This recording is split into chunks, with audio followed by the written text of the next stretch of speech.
Welcome to Libertarian Counterpoint. I am your host, James Just, and with me today is author extraordinaire, Mr. John Cameron. Well, thank you for having me. I appreciate you coming down. I really do. We've got a crisis in journalism and governance going on. Governance. God, I can't talk today. In this country. We're going to start with journalism. Layoffs at the Los Angeles Times sparked industry alarm and there's a crisis. Well, they're claiming there's a crisis in journalism. There's a crisis in mainstream journalism. Everything's a crisis. When I can't find my car keys, it's a crisis, right? This isn't a crisis. So this is hilarious because the people who are being laid off are not defending the lost jobs on the basis of their excellence in reporting and journalism. They're defending their soon-to-be lost jobs because it will make the racial outcome that they were hired to hit not the same. So nowhere in their defense of their jobs did they say anywhere that we're extraordinary journalists. Here's the work we've produced. Basically said, this is racism. And the reason they were hired was reverse racism. The reason they're getting fired is because, like every other piece of crap progressive publication on the planet, they're hemorrhaging money because nobody wants to read it anymore. Or at least half of the population refuses to read the LA Times. I mean... Well, if the LA Times can't make it in LA, if a really progressive newspaper can't make it in LA, well, where can they make it? They can't. And so, yeah, that's the thing. I've gone through all these. There's lots of layoffs in journalism. The LA Times is just the latest. Sacramento Bee. Sacramento Bee at one time, $500 a share. And now if you can find a share of that paper, it's 50 cents maybe. And what I have seen, or haven't seen, I suppose, is any self-reflection at what have we done.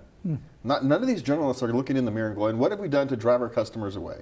What have we? They've blamed the internet, they've blamed racism, they've blamed the corporations, they've blamed profit, they've blamed everything, but what have we done to mess up what we had? We had the golden goose and we screwed it up. Well, the internet had something to do with it. I mean, Craigslist basically killed newspapers in this country because people thought all the revenue in them was for the big flashy ads for Macy's and auto dealers and stuff, but all the revenue was in classifieds. Yes, but why didn't they create their own system? They lost, well, because they were arrogant and stupid. They were. So it wasn't the internet. They did the exact same thing as Sears did. And when the internet started, what did Sears do? They instead of converting their catalog into both, right, a mailed catalog and an online catalog, or you mail the catalog and they can order online, or some kind of hybrid system, they stopped mailing their catalog completely and didn't get into the internet. So essentially it's the same thing. They tried to get into the internet, but they really didn't. They didn't understand the internet. Of course, nobody did, but the problem is they're still stuck in this old mindset. I think there's another compounding factor here that these so-called journalists refuse to look at, and that is because they're not reporting the news. They're not objectively reporting the news. They are basically a mouthpiece for progressivism. There's probably what we would call 3 major newspapers in the country that present something that's remotely balanced in reporting, and they're all doing much better than the progressive papers. I mean, if you have a political stance that is perceived as good or okay by 50% at most of the population, and what you write on a daily basis disgusts the other 50%, not disgusts, but disgusts, makes people sick to their stomach, are they going to want to read your paper? Or are they going to want to advertise their business in it? Are they going to want to advertise their event in it? No, they'll go somewhere else. And they won't admit that their lack of objective reporting on things is a major cause of the failures of newspapers. There's another newspaper, Epoch Times, which is radically conservative and pro-Christian and pro-Trump, which I can't stand, but they do some amazing reporting, and they're growing by leaps and bounds because they're presenting to a starved public something that they want to read. And Go figure. Yeah, and one of the things I want to point out is, along what happened is, when the internet came on, these local papers essentially dropped local news and started reprinting. All news is local. Right, and so you can no longer find local news on the local newspaper. So why bother watching it? Why bother reading it? You can, in small town newspapers in this country, are still doing well because they do what newspapers used to do. They show up at every PTA meeting. They have high school football scores. They report on the Chamber of Commerce. They have news about what the supervisors are doing stupid down on the block. They do accurate crime reporting. And there are some small town newspapers in this country that are thriving, but no big city newspaper is. Yeah, when's the last time you've seen a crime report, a real, actual crime reporting in the Sacramento Bee?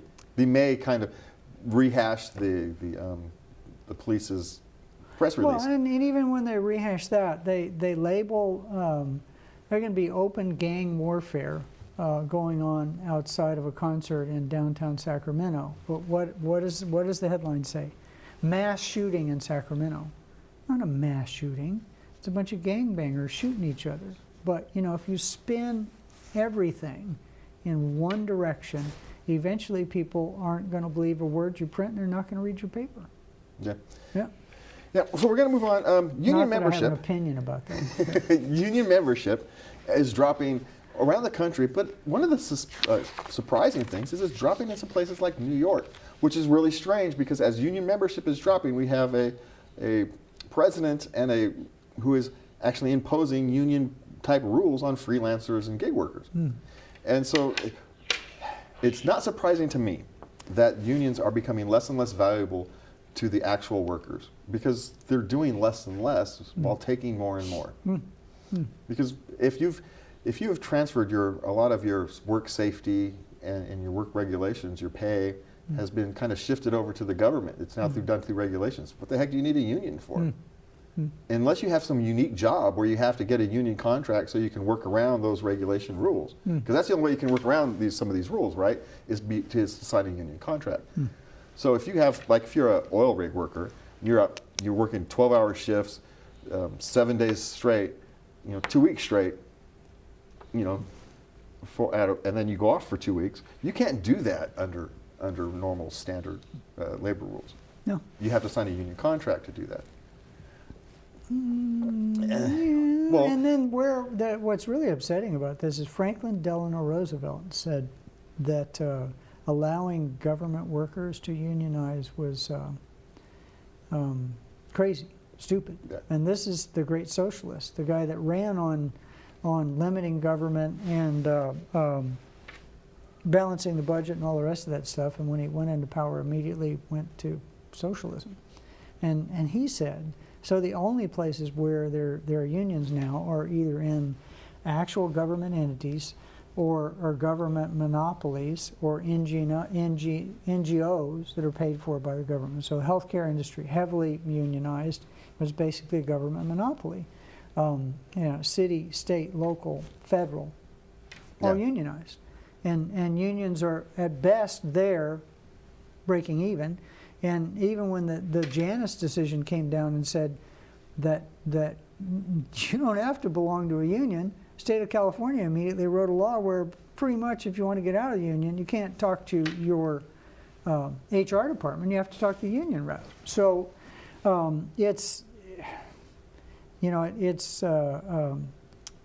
and unions vote basically a straight progressive ticket. I mean, they're not progressives, but they know which side their bread is buttered on. So it's not surprising at all that unions are dying. No, unions are. When I was a gig worker, when I was a freelancer, and AB 5 came down, right? All these union people,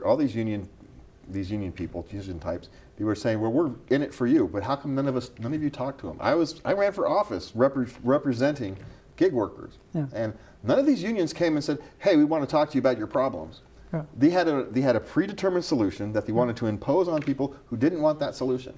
And so then we went and had this vote, and we got this kind of goofy hybrid system that's even worse than both ways, except now at least you're not. The people completely untouched by that. Yeah. The people with money. Yeah, the people who could get their cutouts, carve-outs. Doctors. Doctors. Lawyers. Yeah. insurance agents, and people in the investment community that have enough money to bribe, lobby politicians for the cutouts. And the most, because of the regulations in the financial industry, they are the most managed group of people in existence.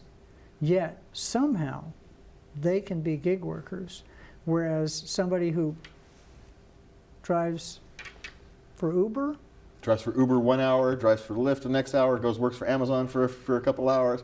Yeah. they need to be part of the union. Yeah, they have to be. They can't be a gig worker. They can't be a gig worker. They have to be employees But of all if these you pull three down places. $500,000 a year selling, life insurance, you can be a gig worker. You're an independent contractor. Yeah. You're an independent contractor for State Farm, but somehow you can't be an independent contractor for Amazon because that's, I don't know, abusing you or something. It's because you don't have good enough lobbyists working for you. Yeah. So, well, speaking of people working for us, Richard Fields works hard for us, and he got an interesting conversation here coming up about Robert F. Kennedy running for president as a Libertarian ? Because I'd say big question mark. Because, well, this is the interesting thing. We're bringing this up because RFK is going to be speaking at the California Libertarian Convention this year. And it's not just Robert F. Kennedy. Cornel West, and now yesterday they announced Jill Stein is going to be speaking. Say what? Exactly. So let's see what Richard has to say about Robert F. Kennedy Jr. potentially running as a Libertarian for president. We'll see what Richard's got to say. Does that mean I could run as a Martian? Maybe. Cool. This is Richard Fields with Report from the Fields. Robert F. Kennedy Jr., the son of former Attorney General and presidential candidate Bobby Kennedy, and nephew of former President John F. Kennedy, is running for president. He started out challenging Joe Biden in the Democratic primaries. The Biden campaign, not wanting any challenge to their anointed one, threw up effective roadblocks to his campaign. They told the Democratic National Committee to ignore any results from New Hampshire, where RFK would probably beat Biden in favor of making Biden-friendly South Carolina the first primary state. They refused RFK Secret Service protection, despite his double-digit polling, and despite a history of both his father and uncle being assassinated. So RFK decided to run as an independent and found out how difficult ballot access is, something the Libertarian Party could have told him about. So he started flirting with LNC Chair Angela McArdle. He's scheduled to speak at the California Libertarian Convention the weekend of February 23rd. But most, but unfortunately not all, libertarians saw through the COVID scare narrative and strenuously opposed the economically disastrous lockdowns and the authoritarian nature of the vaccination mandates. RFK and libertarians agree on the virtues of ending our offense policy with tripwire troops stationed all over the world and our propensity to meddle in other countries' squabbles. On housing, he has some good ideas on zoning reform, although that's not really a federal issue. He understands and opposes regulatory capture. He recognizes and opposes the extent to which multiple federal intelligence agencies are spying on the American people. Like libertarians, he's interested in bringing people together on cultural issues rather than using them as partisan wedges. He has some good ideas on reforming our ultra-expensive higher education system, namely making college debt dischargeable in bankruptcy and requiring colleges to share in the losses with lenders when college loans go unpaid. But where the rubber meets the road on economic issues, RFK is wanting. He wants to increase the minimum wage. Good virtue signaling, but anyone with a modicum of understanding of Econ 101 knows that the certain effect of higher minimum wages is a higher level of unemployment, hardly optimal for the poorest among us. He also promises free childcare, subsidized interest rates on housing, restricting natural gas exports to ostensibly reduce gas prices domestically, stopping illegal immigration by securing the borders. Good luck with that. Trade deals to protect American labor from foreign competition, and cue the liberal oohs and ahs, addiction treatment on organic farms. He claims it's all affordable by cutting defense spending. That's BS. A quick review of the federal budget reveals that mandatory spending, like interest on the national debt, Social Security, Medicare, Medicaid, welfare, and middle-class subsidies like the ones he is proposing, use up more or less all of the taxes raised. So is RFK a libertarian? No, he's an old-school liberal who gets the civil liberties mostly right, but is on to launch on economics. Does he have a chance of being nominated at the National Libertarian Convention next May? Depends on who shows up. Based on name recognition alone, he would probably, undoubtedly, get a record number of votes for the LP. But would they be libertarian votes? I'm Richard Fields with Report from the Fields. See you next week. Well, you know, that's whether RFK is libertarian. No, he's not. I mean, and I'm not even one of those kind of the far, I'm not even an extreme. I'm a fairly moderate libertarian myself. And if I'm saying RFK isn't a libertarian, then he's probably not a libertarian. Well, you know, the core of all, the primary right that makes all other rights work is property rights. And if you're not willing to start from that premise, you're not a libertarian. I mean, you have property rights and your personal rights, and all of the ideas about he's a statist, but he's right on some civil liberties issues. I think he's kind of a loon on vaccine stuff. Well, he's all over the place on vaccine stuff. Yeah, he's so. You know. Who knows what he even really means on vaccine stuff, which is kind of part of the thing, right? Yeah. What does he actually mean on any of this stuff? Yeah. But someone who is a libertarian, John, is Javier Milei. And what could Javier Milei teach? Javier. You see Javier, that? Bring him here. Javier. Well, what can he teach Democrats and Republicans about capitalism, John? Everything. Well, it used to be that you know, the Dems were anti-business and pro-civil liberties. And now they're anti-civil liberties and anti-business. So they really have nothing going for them. And it used to be the Republicans were pro-business and, pro basically deregulated environment and financial freedom, and they were pro-property rights and all the rest of that. And they were just in the garbage can about civil liberties. And now the Republicans somehow are champions of civil liberties and have gone into the garbage can on economic issues. So both sides are now statists when it comes to statists, not status, when it comes to anything about the economy. And we have learned from the examples of Venezuela, Zimbabwe, every example, I don't have to list them, the former Soviet Union, China, Vietnam, I mean on and on, that socialism does not work, communism works even worse. It's killed, 200 million people? At least, and that's not talking about the poverty stuff that they don't, you know, the loss in lives.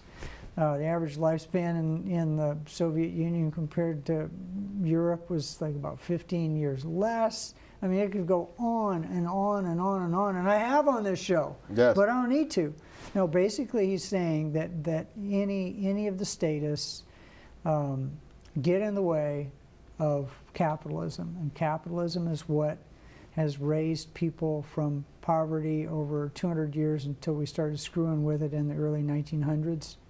And whatever your ilk, whether you're a Republican or a Democrat or a socialist or a social democrat or any of the other things, Just get out of the way.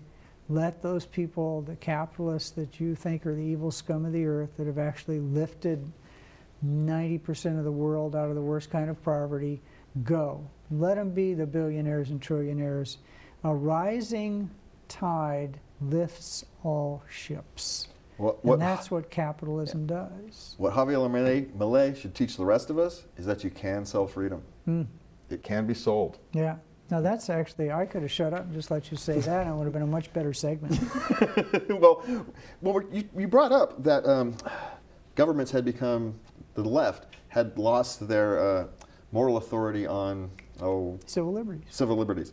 So Justin Trudeau's government was now, by a Canadian court, has now been determined that they used fake intelligence to illegally frame processing truckers as violent extremists, and that the use of their what's the name of that act? It's the Securities Act. I can't even remember all our acts. The process they used to suppress those truckers was unconstitutional. Yeah.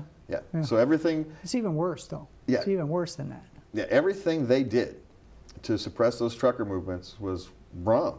Not just wrong, criminal. It should be criminal to use fake intelligence to smear people. You're talking about 2016 election, 2020 election. Anyway, so it's even worse than that, because the Canadian government's using the same kind of trickery that the U.S. government is doing. Is they're funding these NGOs, and then these NGOs label people as terrorists or extremists or demand something, and they're using government money to basically censor and create intelligence which is mis and disinformation. It's not misinformation, it's disinformation. And then they use that to as evidence to take a law that was on their books that didn't allow them to do what they were doing and do it anyway. And now their Supreme Court, right? No, it wasn't their Supreme Court. It was it was just a regional court. All right, yeah. Has said that what you did was wrong, and they shut down their bank accounts, and they froze their assets, and they prevented from doing all this stuff. They branded them terrorists, and they weren't, and it was completely made up and trumped up, so that trumped up. I should stop using that term. And Trudeau, none of them will be paying a price, John. How much you want to bet? None of those people who did that will pay a price. None. Those truckers paid a higher price than the people who violated their constitution. Still paying. Yeah, violated their basic human rights were violated. Yeah. The people who violated them will have no consequence. At best, Trudeau will get bumped out next election. Right? That's at best. Yeah. And then he'll go on the speaker circuit and make a ton of money, because $100,000 for talking his commie drivel. Yeah. It's so frustrating, John. Yeah. So, well, I think, I'm not saying we need revolution in the streets. And the reason I talk to a lot of libertarians, a lot of people who are anti-government, they say we need a revolution. I said, no. There's only been one revolution in the history of the world where the good guys won. The chances of that happening in our country twice are pretty slim. Because what will happen is the statists will just use it as an excuse to take even more power. Yeah, that's one of the reasons why. I just want everybody to think about this question. When did our freaking servants become our masters? When did our servants have a separate set of rights that made them superior to their employers' rights? When did that happen? We're going to leave that question for our audience to ask. Schools. John, there's a report on schools that the schools won't recover from their COVID absenteeism crisis until like 2030. God, I almost said 1930, John. No, they're not. They're never going to recover. People discovered that schools were a sham during COVID. This is actually one of the best things I've heard. Yeah. Because a lot of these absences are really absences. These kids have gone off to do somewhere else. They're learning at home. They're learning in a private school. Well, a lot of them, unfortunately, are wild in the streets too, though. And then, that's, I don't know how you're going to fix that. I'll tell you what, if any national politician who wants to run for president of the United States wants to win an election, all you'd have to do is say this: I will, with your help, get the Congress to draft legislation, because Congress drafts legislation, to give every single poor person in this country a voucher to use for their childhood education that's the equivalent of the money that the public school district spends. No, make it even better. 2/3 of what your public school district spends. We'll do this at the federal level. And, well, of course, teachers' unions would, spend all the money they got and print some more, but the people that benefit from that the most are minorities, poor people. The people that favor it the most, minorities, poor people. The people that are screwed the most by horrible public school systems, minorities, poor people, and that would fix it. But nobody's got the chutzpah to do that. The schools are rotten. No, the schools are terrible. Yeah. And it's not even necessarily, it's what they're trying to do now. They're no longer trying to educate your children to the best of their children's ability. They're trying to educate your child to what they want your child to know. And that's actually a vastly different thing, right? Coming in, say, hey, what do you need to learn? What do you want to learn? Let's help you on your path, your educational journey. Rather than, sit down, shut up, listen to the person at the front of the room, and by take the this way, test. at least 1/3 of your time is going to be spent on political indoctrination. And it's getting worse all the time. But what's actually happening is unschooling, which is what you're talking about, where self-directed education, a little bit of parental involvement, that's happening all over the place. Yeah. And it's turning out some brilliant kids. There are stories about 8-year-old entrepreneurs. I mean, it's just when you take the blinders off of kids and let them go after stuff that they love and support them and give them the tools to get there, they can do amazing things. We've never seen the world that can happen with the unschooling. Kids love to learn, but you have to let them learn their way. Yeah. And your job is to help them learn, not to force them to learn. And you'll reach more, what is it? You get more ants with candy, attack more flies with honey than with whatever it is. Yeah, everybody knows this. I can't talk tonight, it's late. You're doing well. You're doing well. So we say, John. We are just about out of time, John. We got like 30 seconds left. I think the Stockman. Stockman? Yeah, all right, give me your Stockman thing, John. All right, David Stockman was Reagan's budget guy. Yes. Right? And he has flat out said that Trump can't fix the debt because he's part of the swamp. He was talking about draining the swamp. I wish you just said drain the sewer instead of swamp, because swamps are beautiful things. Well, what's interesting is one of the things Dave Chappelle pointed out is that Trump admitted he was part of the swamp, and that's kind of why people liked him. He was an honest liar, this is what Dave Chappelle said. And we are out of time. Thank you, John, for being here. Thank everybody inside there for working hard. I appreciate it. Thank you for all the thousands of listeners. Keep those phone calls coming in. Good night, and please remember to love everybody.